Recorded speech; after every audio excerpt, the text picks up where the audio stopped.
Hare Nama, Hare Nama eva kevalam, Kalo nasteva, nasteva, nasteva gatiranyata. Hare Nama, Hare Nama, Hare Nama eva kevalam, Kalo nasteva, nasteva, nasteva gatiranyata.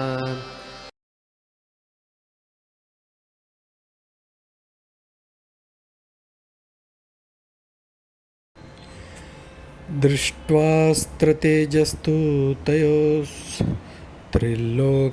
प्रदहन्मः दह्यमानाः प्रजा सर्वाः संवर्तन्कम् अमंसतः।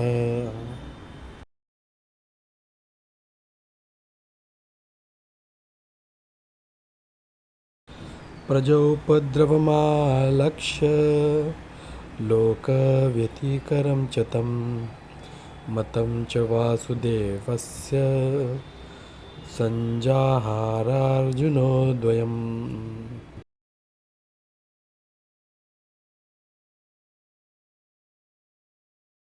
में भगवान कहते हैं कि प्राकृतिक नियम उनकी अधिशक्ता में कार्य करते हैं। इस संसार का संहार भगवान की ही इच्छा से हो सकता है, छोटे मोटे राजनीतियों की सनकों से नहीं।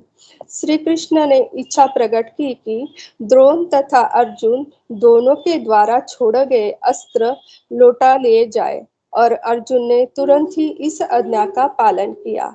इसी प्रकार सर्वशक्तिमान भगवान के अनेक दूत हैं, और वे जो चाहते हैं उसे उनकी इच्छा से ही कोई कर सकता है। हरे कृष्णा। तो आज के दोनों श्लोकों में ब्रह्मास्त्र का वर्णन आता है। तो जो ब्रह्मास्त्र छोड़े गए थे अश्वत्थामा द्वारा, तो हमने पहले के श्लोकों में भी देखा कि जब अश्वत्थामा ने ब्रह्मास्त्र छोड़ा तो प्रचंड तेज और ऊर्जा प्रकट होने लगी।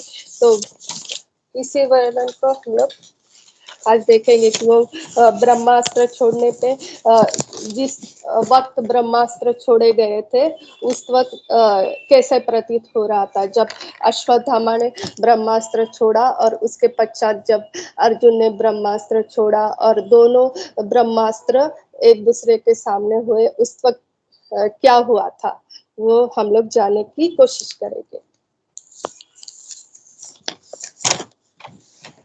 जब दोनों ब्रह्मास्त्र आमने सामने आ गए तो प्रचंड तेज और उष्मा बढ़ने लगी। तो सब लोग को ऐसा लगने लगा कि ये प्रलय के समय जो अग्नि उत्पन्न होती है, वैसे ही सावर्तक अग्नि जो होती है उसी तरह का उष्मा लगने लगी।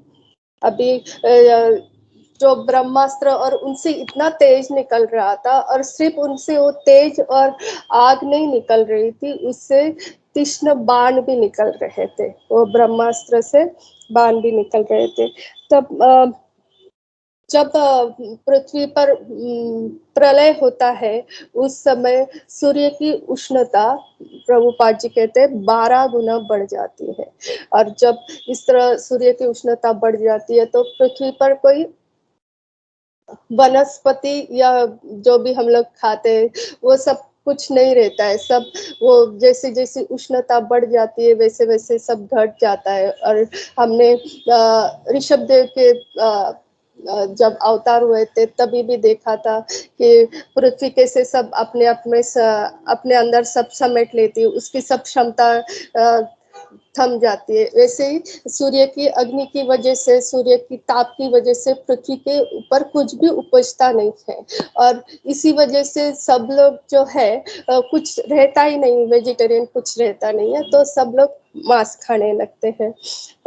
उनके पास कोई विकल्प ही नहीं रहता है, कुछ उगता नहीं, और पानी की मात्रा भी बहुत कम रहती है सूर्य की और जैसे जैसे सूर्य का ताप आज के तापमान से 12 गुना, और वो बढ़ता ही जाता है, कम नहीं होता है। दिन में जैसे जैसे घड़ी बदलती जाती रहती है वैसे वैसे मतलब 2 घंटे बाद 3 घंटे और बढ़ता बढ़ता बढ़ता जाता है और उससे आग निकलने लगती है।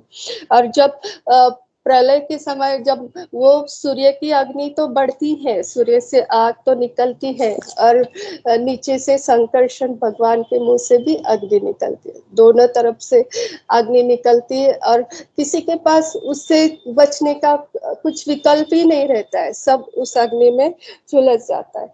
उसी तरह जब वो दो अग्नि का होता है मिलन, प्रलय के समय संकर्षण की अग्नि और संकर्षण के मुख से निकली अग्नि और सूर्य की अग्नि, उसी तरह ये दो ब्रह्मास्त्र जब एक दूसरे से टकरा गए थे तो उस तरह से अग्नि उत्पन्न हो रही थी। और जो पृथ्वी के ऊपर के जो लोग हैं, स्वर्ग लोग और वो सब उधर्व लोग, मध्य लोग, अधोलोक तथा मध्य लोक, सभी लोगों में वो अग्नि का उन्हें पता चल रहा था कि ये जैसे प्रलय के समय जो अग्नि है और तब हम लोग कुछ नहीं कर सकते हैं, उसी तरह अभी जो अग्नि है वो दो अस्त्र से जो अग्नि उत्पन्न हुई है उससे हम लोग कुछ भी नहीं करते। और इस श्लोक में प्रभुपाद जी ने ये भी दिया है कि सब जितने भी लोग हैं उनमें जीव रहते हैं। जैसे कि अभी के जो भौतिकवादी लोग बोलते हैं कि सिर्फ पृथ्वी पर ही जीव है, इससे नहीं है, यहाँ पर है कि सब लोगों ने वो ब्रह्मास्त्र की अग्नि का अनुभव किया था और सब लोगों में जीव है।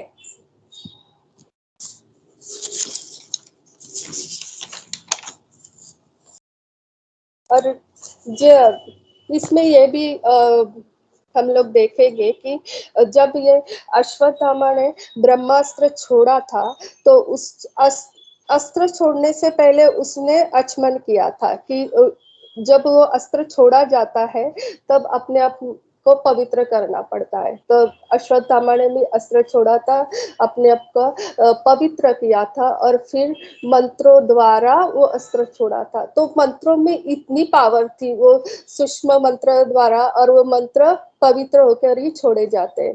तो इस मंत्रों में इतनी पावर आती है कि वो ब्रह्मास्त्र जैसे आज के जो बम है उससे भी ज्यादा शक्तिशाली, मतलब प्रलय काल के अस्त्र जैसा उसमें तेज था ऐसे, लेकिन उसे शुद्ध होके ही चलाना पड़ता है। वैसे अर्जुन ने भी पहले आचमन किया, और लेकिन अर्जुन ने जो किया वो भगवान की इच्छा से किया। भगवान ने कहा कि वो ब्रह्मास्त्र को काटने के लिए आपको अस्त्र छोड़ना है। तो अर्जुन ने भी प्रथम आचमन किया, उसके पश्चात भगवान की प्रदक्षिणा की और फिर उसने ब्रह्मास्त्र मंत्रोच्चार करके ब्रह्मास्त्र छोड़ा। यह स्थिति ऐसी थी कि जब अश्वत्थामा के घोड़े थक गए, अश्वत्थामा हमने देखा पहले भी, अश्वत्थामा भाग रहा था और जब उसके घोड़े थक गए और उसके पास अपने आप को बचाने के लिए कुछ विकल्प नहीं रहा तो उसने ब्रह्मास्त्र छोड़ दिया। लेकिन और उसे सिर्फ अपनी बचाव के लिए उसने ब्रह्मास्त्र छोड़ा, उसने कुछ भी ऐसा सोचा नहीं था कि इससे कितनी हानि हो जाएगी, ये कुछ सिर्फ मैं नहीं रहूंगा तो कई नहीं रहोगे, बस ब्रह्मास्त्र छोड़ दिया उसने। लेकिन अर्जुन के पास भी ब्रह्मास्त्र था, लेकिन उसने उसका प्रयोग कभी नहीं किया। जब यहाँ पर भगवान ने कहा तो अर्जुन ने उस ब्रह्मास्त्र का प्रयोग किया, क्योंकि भगवान चाहते थे कि आप ब्रह्मास्त्र चला के वो ब्रह्मास्त्र को शांत करो, इसलिए अर्जुन ने ब्रह्मास्त्र का प्रयोग किया। और भगवान की इस स्थिति में जब वो ब्रह्मास्त्र के अर्जुन की भी जान जा सकती थी, लेकिन फिर भी उन्हें भगवान की परिक्रमा की, उन्हें याद रहा और इसी तरह उन्होंने भगवान से शक्ति मांगी और वो ब्रह्मास्त्र अर्जुन ने जब अपना ब्रह्मास्त्र छोड़ा तो वो ब्रह्मास्त्र थम गया। तो ऐसे दो विनाशकारी हथियार छोड़े गए थे।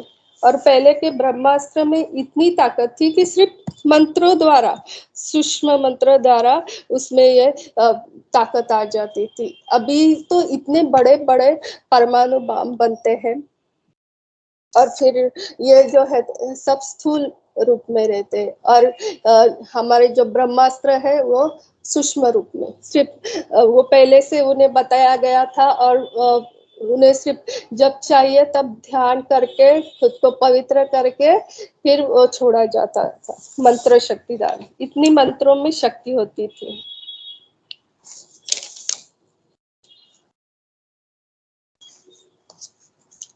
और ये जो अग्नि है उससे सब लोगों में इतनी गड़बड़ मच गई, सब लोग बोलने लगे कि अभी प्रलय होने वाला है और ये प्रलय की वजह से हम लोग कुछ भी नहीं कर सकते, ऐसी स्थिति हो गई।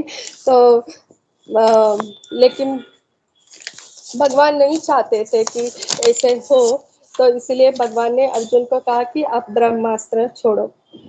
तो आज श्लोका नंबर 32 में आता है कि आज के जो परमाणु अस्त्र है और जो लोग बनाते हैं और उसका प्रदर्शन करते हैं कि हम लोगों ने ये परमाणु अस्त्र बना दिया, इतने बड़े बड़े परमाणु अस्त्र जो बनते हैं आजकल, और सब लोग प्रदर्शन करते हैं कि हमारे पास ये अस्त्र है, वो अस्त्र है। अगर हमें कुछ बोल दिया जाएगा तो हम लोग एक बटन दबाएंगे और सब देश विनाश हो जाएगा। तो आज तक कोई भी पृथ्वी पर ऐसा कोई भी परमाणु अस्त्र नहीं बना है कि जिससे चारों मतलब तीनों लोग जो है, 14 भुवन जो है वो जल जाए। लेकिन ब्रह्मास्त्र इतना शक्तिशाली था। आज के जो अस्त्र है उनसे क्या होता है, पृथ्वी का विनाश हो सकता है, या पृथ्वी का, सारी पृथ्वी भी नहीं, पृथ्वी के कुछ भूखंडों का विनाश हो सकता है। लेकिन ब्रह्मास्त्र में इतनी ताकत थी कि उसमें स्वर्ग, उसके ऊपर के लोग, फिर पृथ्वी के नीचे के लोग, सब में तीनों लोग में हाहाकार बच गए, इतनी ब्रह्मास्त्र ताकत वाला है। आज तक पृथ्वी पर कोई भी ऐसे अस्त्र बना नहीं पाया। और लोग ये सोचते हैं कि जो भी कुछ होता है वो प्राकृतिक नियमों से होता है। मतलब अभी जो लोग हम लोग कहते हैं कि हमने प्रकृति से इतना कुछ छीन लिया है, उसकी वजह से ये सब दुर्दशा आई हुई है। तो ये भी प्रभुपाद जी यहाँ पर तात्पर्य में लिखते हैं कि ये जो विचार हम लोग बोलते हैं ये भी सब मूर्खता पूर्वक भाषण है।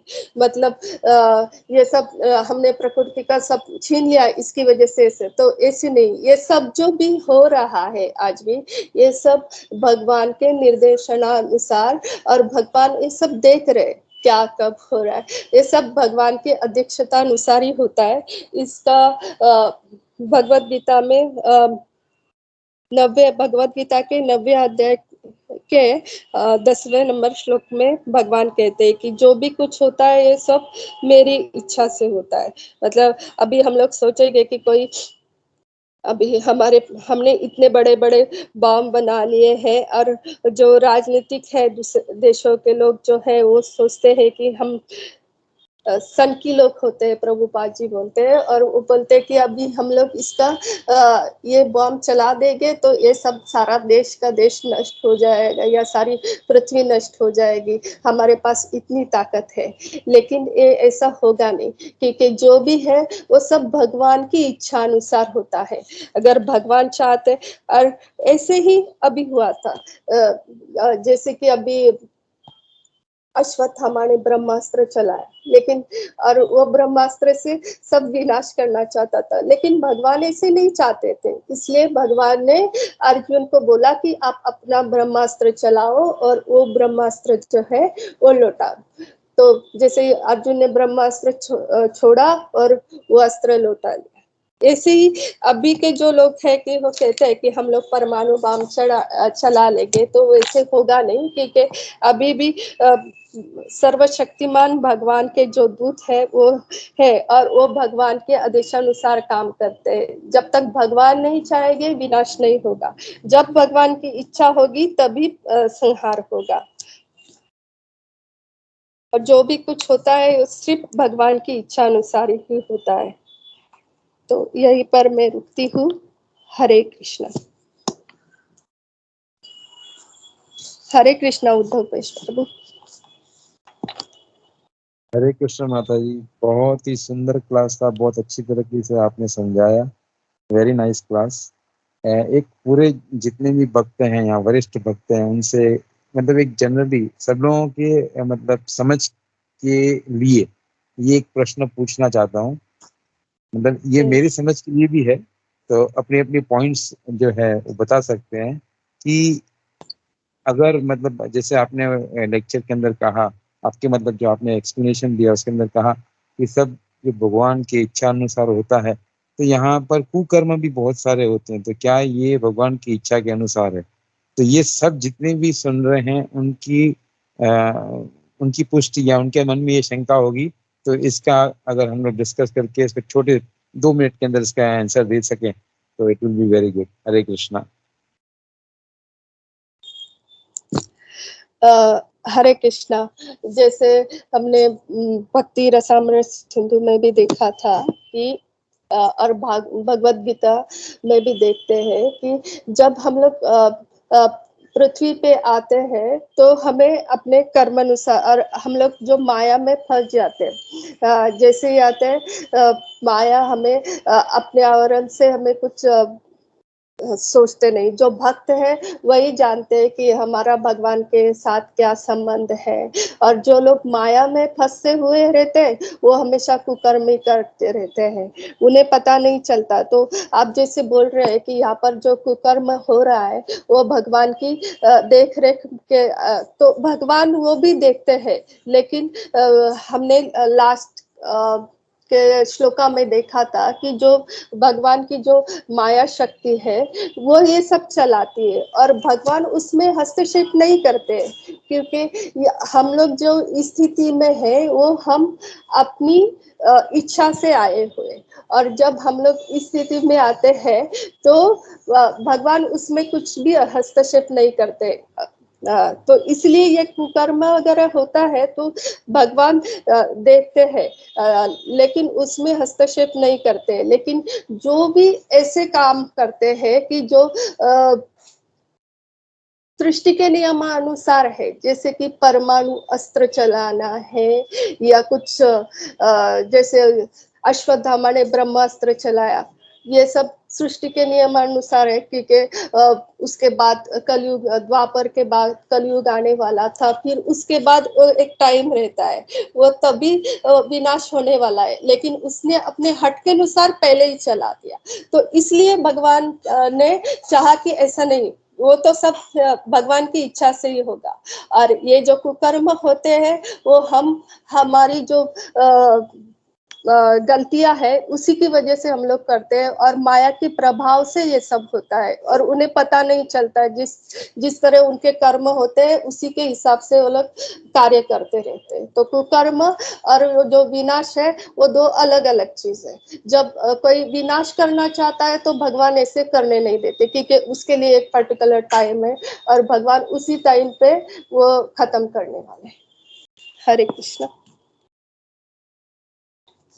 थैंक यू माता जी, थैंक यू वेरी मच। हरे कृष्णा। हरे कृष्णा। आवाज आ रहा है मेरा? हाँ हाँ। हाँ, तो अपना उद्धव प्रभु जी ने बहुत अच्छा प्रश्न पूछा ये, ताकि सबका डाउट जो है क्लैरिफाई हो। तो कुंजेश्वरी आंसर्ड वेल। मैं खाली इसमें एक पॉइंट ऐड करना चाहता था कि जो भी कोई अपने फ्री विल से काम कर रहा है तो उसको एक लिमिटेड फ्री विल है, ऐसा नहीं कि वो कुछ भी कर सकता है। जैसे कुंजेश्वरी ने बोला कि उसका मन किया वो न्यूक्लियर बटन दबा दिया और सब नाश कर दिया, वैसे नहीं हो सकता, एक पर्टिकुलर लिमिट में। और जैसे हम लोग देखते हैं, प्रभुपाद जी एग्जांपल देते हैं कई बार कि वो एक लिमिटेड दायरे में रहता है। जैसे एक एग्जांपल देते हैं, जैसे कोई जानवर है, तो जो शांत जानवर है उसके लिए रस्सी थोड़ी लंबी होती है, उसको खूंटे से बांधा रहता है, वो घूम फिर सकता है लेकिन एक लिमिटेड दायरे में। लेकिन जो ज्यादा उग्र है या एकदम क्या बोलते हैं ना, बहुत ही सींग मारने वाला है, तो उसको एकदम टाइट बांध के रखते हैं, उसको ज्यादा लिमिटेशन नहीं देते। तो वैसे ही अपने जो कर्म है, अगर हम लोग ज्यादा पापी हैं तो हमारा जो दायरा है बहुत कम होता है, हम लोग उसी के अंदर घूम सकते हैं। फ्री विल है हमारे पास लेकिन लिमिटेड। लेकिन जो अच्छे भक्त हैं उनका जो थोड़ा सा रस्सी है थोड़ा लंबा होता है। तो लेकिन फाइनली वॉट एवर हैपन्स, जैसे बोला कि जो अब भगवान ने डिसाइड किया हुआ है तो that is going to happen as per his wish only. मतलब कोई अपने मन से कोई विनाश नहीं कर सकता। Hare Krishna. Thank you Uddhav Prabhu ji for such a nice question.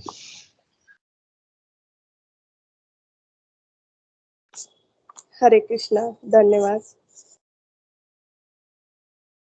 Thank you so much, Prabhu. Very nicely explained. It was just for the people, who they can understand what exactly that means tomorrow. ऐसा नहीं होता कि अरे यहाँ पर अफगानिस्तान के अंदर ऐसा हो गया, या ये वहाँ पर अमेरिका में ऐसा हो गया, या पाकिस्तान के अंदर अभी मंदिरों के अंदर बैठ के वहाँ पर उन्होंने जो ये दुष्ट कर्म किया है, कार्य किया है। तो ये समझने के लिए कि उनको जो है भगवान उनको जो वो कुकर्म करेंगे उनको पता है, उनको भगवान ने बुद्धि दी है और ये भी बताया कि ये कुकर्म है, तो वो कुकर्म के वजह से उनको भुगतना पड़ेगा। ये भी भगवान ने उनको बताया है, हर शास्त्रों के अंदर, हर जो है मजहब के अंदर ये बताया गया है। तो वो भुगतेंगे, पर उन्होंने जो कार्य किया है उसके कर्मों के अनुसार उनको भुगतना है। और उन वो उग्र कार्य, इससे मतलब भयंकर कार्य कर नहीं सकते। जैसे आपने बताया कि उनको इतनी बड़ी जो है फ्री विल नहीं दी गई है, उनकी रस्सी बरोबर भगवान ने एकदम खूंटी से एकदम क्लोज में बांध के रखी है। Hare Krishna, very nicely explain. Thank you so much Prabhu. Hare Krishna.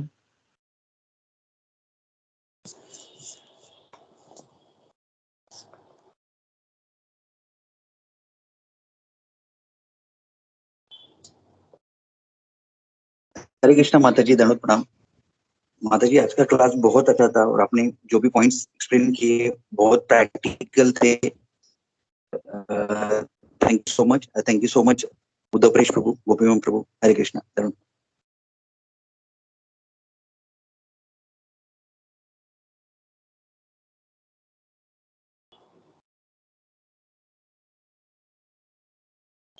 Krishna माता जी, दंडवत प्रणाम।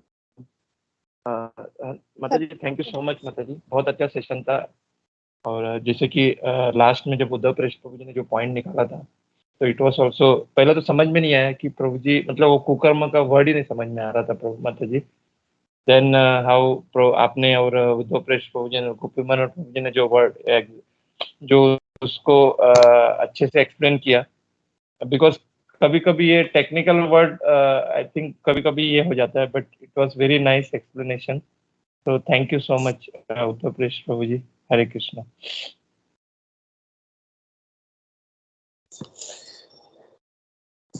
हरे कृष्ण माता जी, हरे दंडवत प्रणाम। हरे थैंक यू कृष्णा माता जी। प्रभु। वो आपका जो पॉइंट था कि मतलब भगवान के सैंक्शन से सब होते हैं, वो बहुत ही अच्छा पॉइंट था और बहुत ही अच्छा क्लास था। और सर्वोदय गिरिधारी प्रभु को इसलिए समझ में नहीं आ रहा था क्योंकि वो उन्होंने आज तक कभी कुछ ऐसे कर्म किए ही नहीं है, तो 100% उनको समझ में आना थैंक यू इधर ही पता चल। और जो उद्धव प्रेस प्रभु का एक इसमें मेरा और एक एजस था कि जैसा गोपीमोहन प्रभु ने बोला कि फ्री विल, मतलब भगवत गीता में बताते न दत्ते कश्चित पापम, तो भगवान क्लियरली बताते मैं किसी का पाप भी नहीं लेता, किसी का पुण्य नहीं लेता। इट इज आपके कर्मों की वजह से आप या तो ऊपर जाते हो या नीचे जाते हो। तो भगवान ने अपना स्टैंड एकदम क्लियर किया है। ऐसा मत सोचो कि आप मैं आपका कुछ ये लूंगा पुण्य पाप। लॉर्ड इज खाली भक्ति जहाँ पे है वहां पे लॉर्ड का हस्तक्षेप होता है। अदरवाइज हमें अपने कर्मों को खुद या तो ऊपर जा सकते हैं या नीचे जा सकते हैं, और वो पूरा माया देवी के हाथ में भगवान ने कंट्रोल दिया है। भगवान उसमें कुछ इंटरफेयर नहीं करते। हरे कृष्णा, थैंक यू माता जी, वंडरफुल। हरे कृष्णा, धन्यवाद। हरे कृष्णा। अगर किसी का कोई पॉइंट नहीं है तो हम लोग नरसिम्हा आरती चालू करेंगे। नरसिम्हा आरती सरोदे गिरधारी प्रभु को मैं रोज क्यों बोलती है, क्योंकि वहां पर ब्रह्म मुहूर्त होता है और एक शुद्ध भक्त से ब्रह्म मुहूर्त में नरसिम्हा आरती सुनना बहुत अच्छा है, इसलिए मैं हमेशा सरोदे गिरधारी प्रभु को बोलती है नरसिम्हा आरती करिए। हरे कृष्ण।